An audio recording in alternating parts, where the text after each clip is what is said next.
Good afternoon. This is Kathleen Drew, Chair of the Washington State Energy Facility Site Evaluation Council, calling our meeting today to order.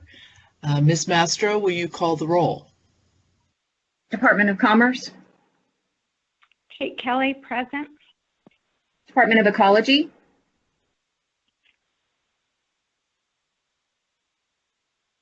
Department of Fish and Wildlife. Michael Livingston is excused. Department of Natural Resources. Dan Seaman is on the phone. Utilities and Transportation Commission. Stacy Brewster is excused. Chair. Present. EFSEC staff, Sonia Bumpus. Amy Kidder. Present. Amy Moon. Present. Kyle Overton. Here. Joan Owens. Here. Patty Betts. Stuart Henderson. I'm Tammy Mastro. Chair, there is not a quorum for the EFSEC Council at this point.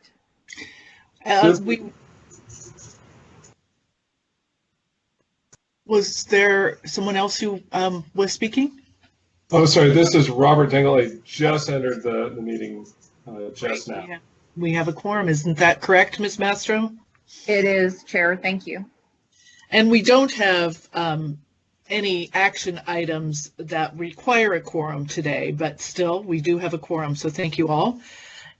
So next I'd like to move to the proposed agenda.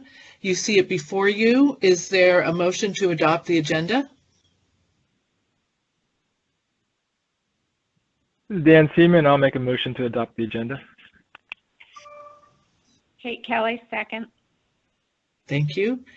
Any discussion? All those in favor say aye. Aye. Aye. Opposed? Aye.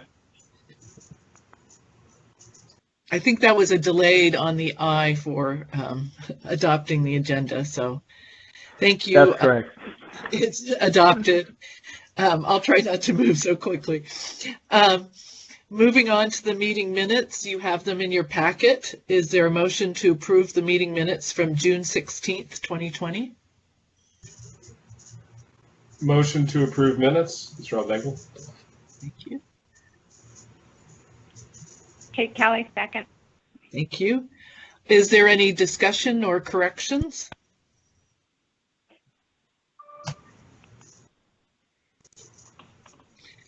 Hearing none, all those in favor of approving the meeting minutes from June 16th, 2020, say aye.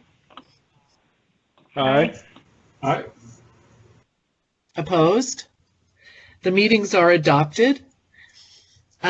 And, you know, I did not ask for people to introduce themselves on the phone line. I moved a little bit quickly today.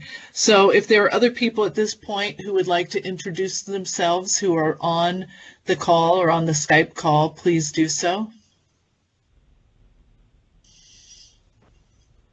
Bill Sherman from the Attorney General's Office as Counsel for the Environment. Thank you. This is John Gaffey from Perkins Coie.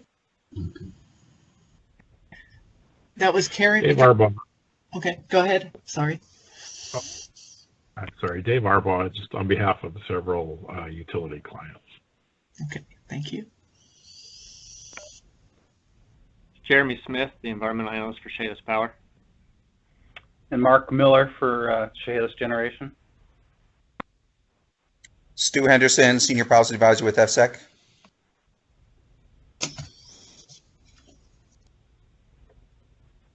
Kip Whitehead from Energy Northwest.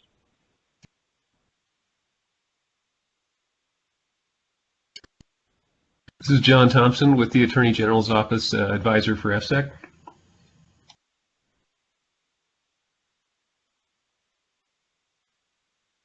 Okay, thank you. We will move on to our project and operational updates. Kittitas Valley Wind Project. Yeah, this is Kyle Overton, the EFSEC site specialist for the facility. Kittitas Valley is unable to attend this month's meeting, but they wanted me to let you know that there is no non-routine items to report, and their full report is in the packet. Thank you. Wild Horse Wind Power Project? This is Kyle Overton with EFSEC again. Wild Horse was also unable to attend this meeting. Same update as Kittitas Valley, they had no non-routine items, and their full report is in the packet. Okay. And there you have the Wild Horse that also has their Technical Advisory Committee 2020 update. Thank you, Ms. Owens. Desert, nope. Chehalis Generation Facility, is that Mr. Smith? Yes, ma'am. Good afternoon, Chair Drew and Council and EFSEC staff. I'm Jeremy Smith, the Environmental Analyst for Chehalis Generation Facility. We currently do not have any non-routine items to report for the month of July. Okay, thank you. Moving on to Desert Claim Project update. Ms. Moon. This is Amy Moon. Good afternoon, Chair Drew and council members. I'm providing an update for the Desert Claim Project.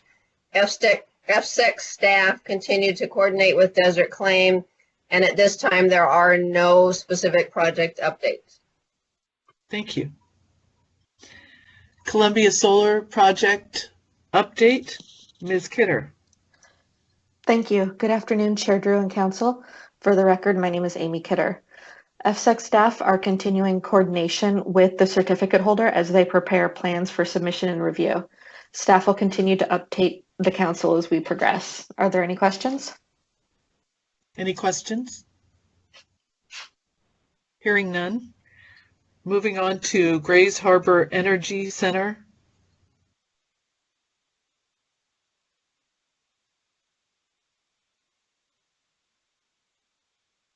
Mr. Overton?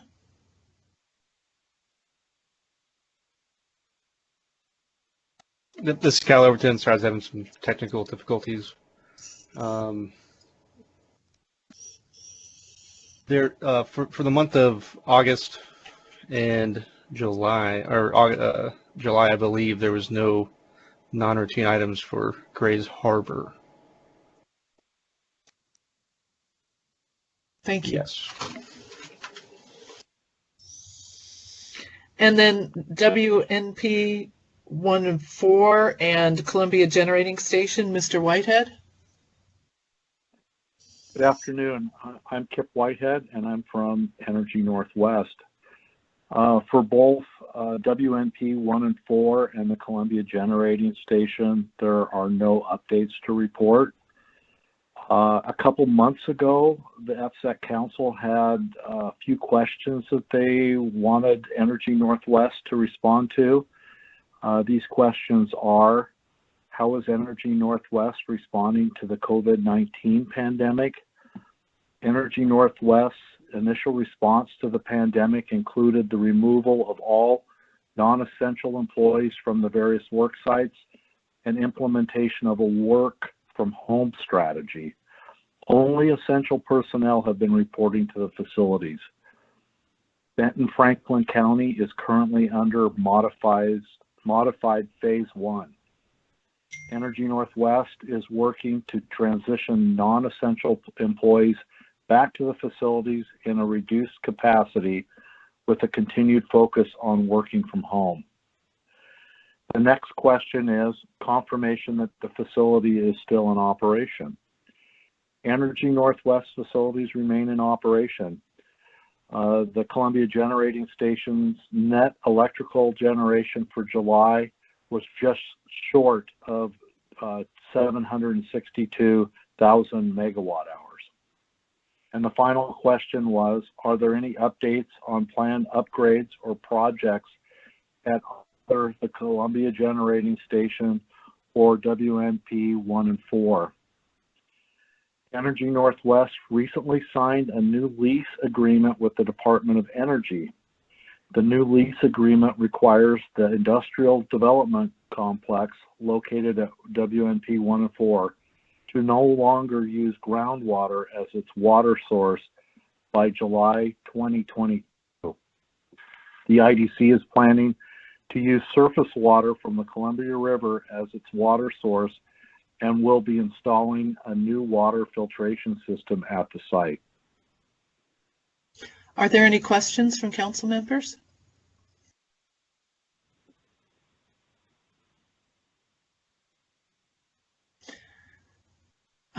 I don't hear any questions, so thank you very much for your report.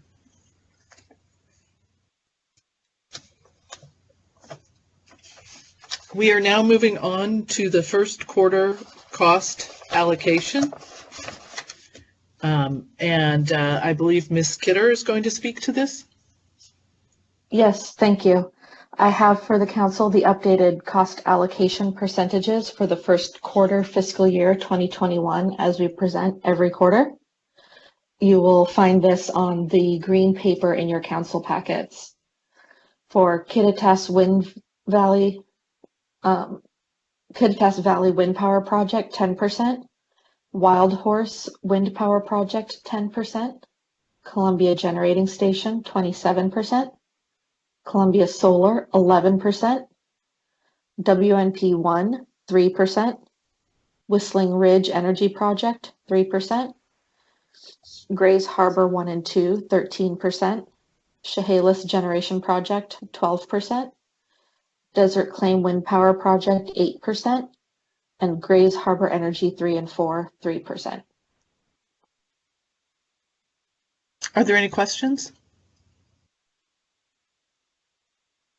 Okay, thank you. The other update we have on our agenda today is the air rule update. So Ms. Kidder. Thank you.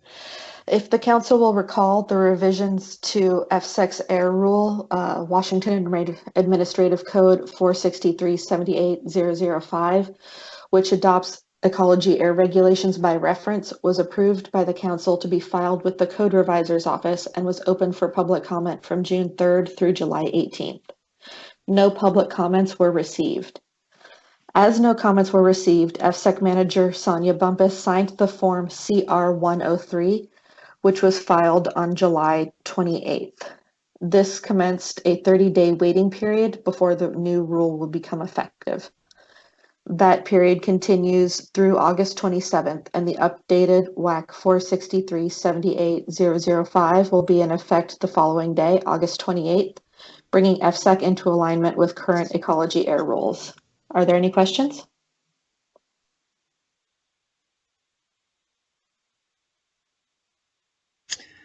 Hearing none, that concludes our business for today. And I'd like to thank everybody for participating, and we will see you or hear from you next month. Have a good August. The meeting is adjourned.